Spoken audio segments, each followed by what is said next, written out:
Let's seam with the mattress stitch and a horizontal edge for ribbing. Today we're going to work these two edges. We have a bind off edge here and a horizontal edge, and our fabric is going the same direction for both of these.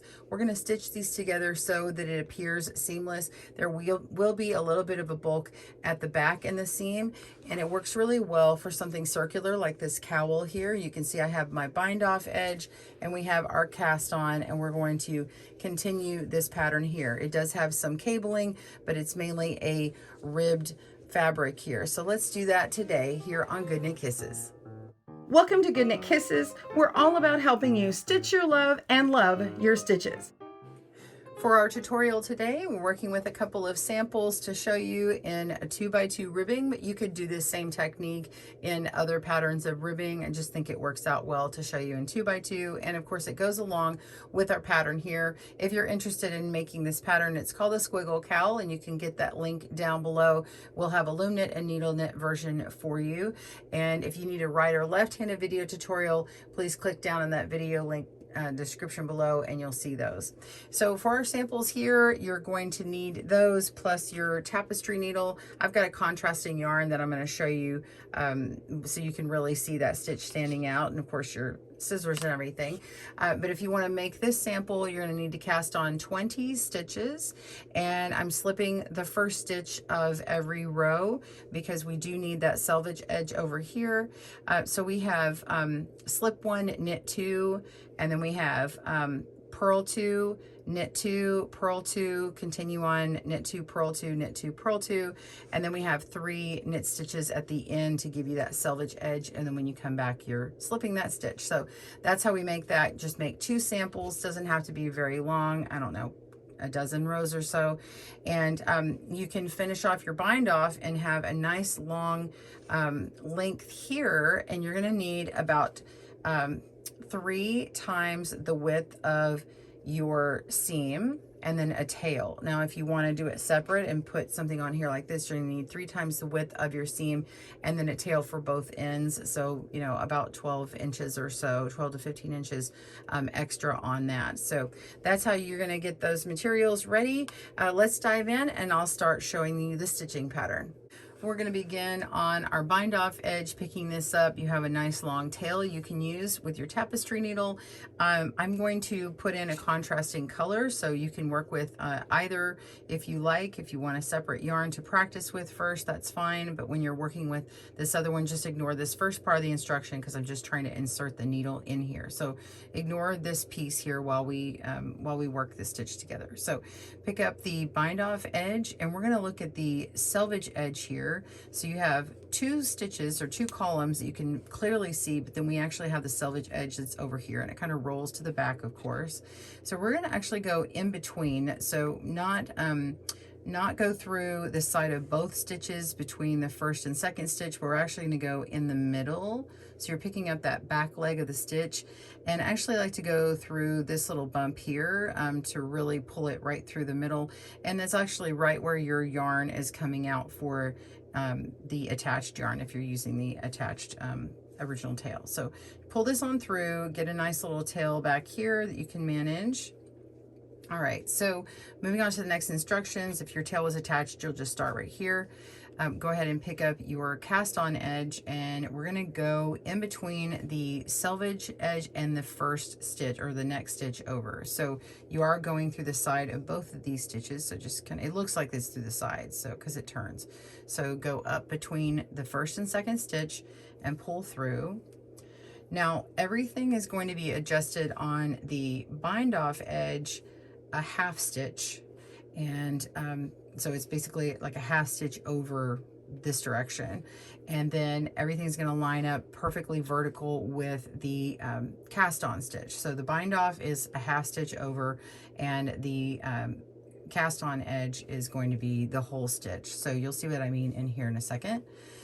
So now we want to go back down where we began here, right where our yarn is coming out, in between those stitches, and we're going to pick up the second leg of that stitch that we are on right here, and we're going to go up the first leg of the next stitch. So it makes it come in between or up the middle of that next stitch. So pull through, And then we're going to go down where the yarn came out last time on this cast on edge, and we're going to pick up those 2 stitches at the bottom of that knit column. Okay, so that very second stitch, that knit column, we're going to go through both legs of the stitch, the same one. All right, now we want to go down where we came out through on the bind off edge, and we're going to go underneath that second leg of the stitch, and then the first leg of the stitch in the next column. Pull through,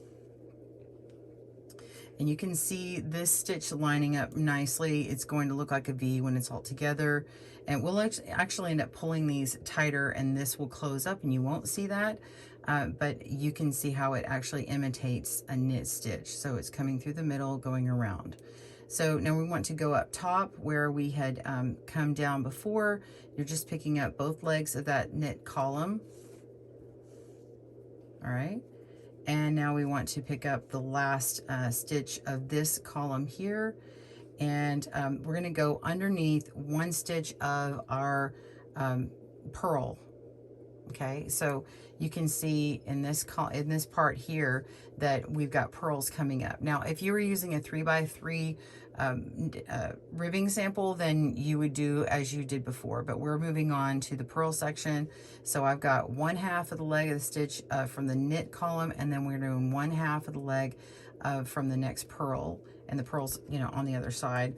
So we're going to pull through, or you're picking up 1 leg of the knit stitch from the other side technically, and then come up where we had come out before, and now we can actually pick up both legs of the stitch. So right underneath what this purl bump is, we're going to go underneath those stitches. Just think of it as having both legs, because it is a knit stitch on the wrong side over there.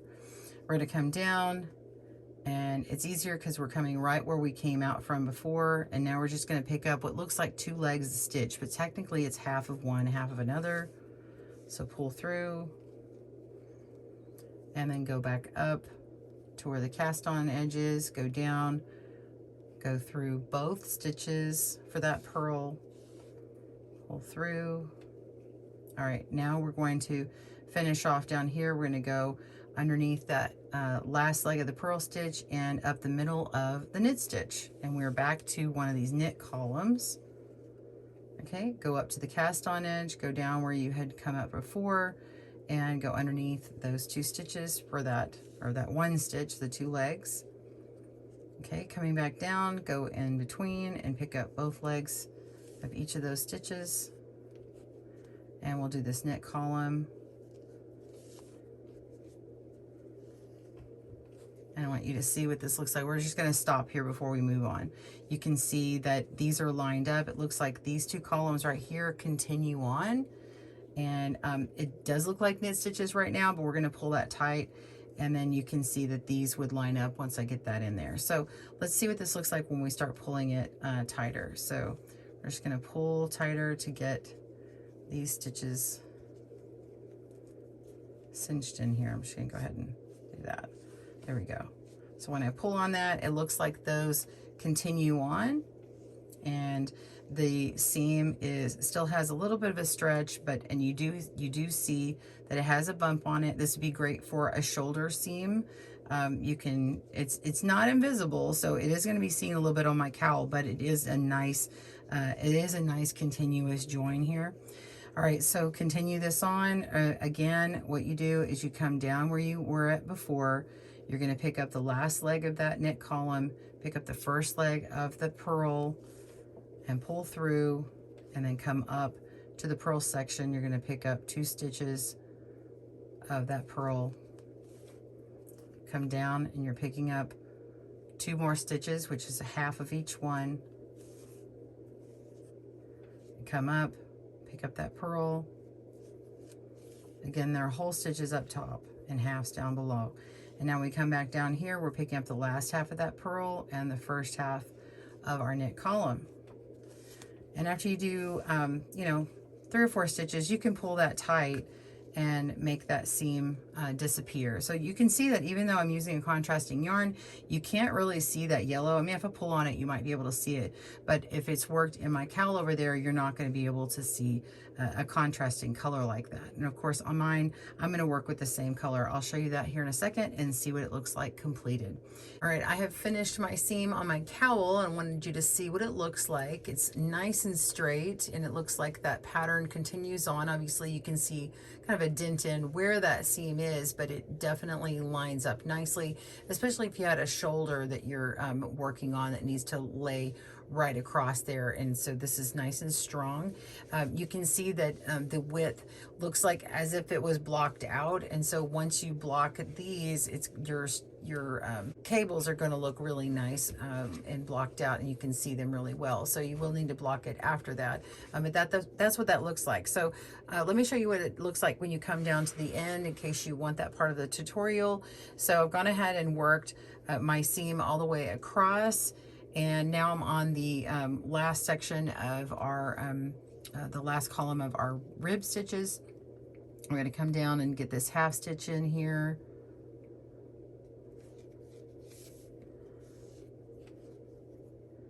And this top column on the cast on side, come down to the bind off, and let's see, a little harder to see here. All right, so the middle of this first column into the middle of the next column, go up to the cast on side. That's that second to last column. All right, now we have the middle of this second to last column and the middle of the selvage edge right here. Okay, so we have one more little back leg of the stitch we're just ignoring. I'm going to go through that, and now we have the whole column of the selvage edge here, which will hide this tail to the back. So you're going to go through both those stitches there and pull through. Go ahead and cinch that up. Oops. There we go. And oh, I had a tail peeking through. I had woven in one of my other tails on the other end. Okay, so here we go. So we're now at the end here, and then you just have your tails left. Of course you wouldn't have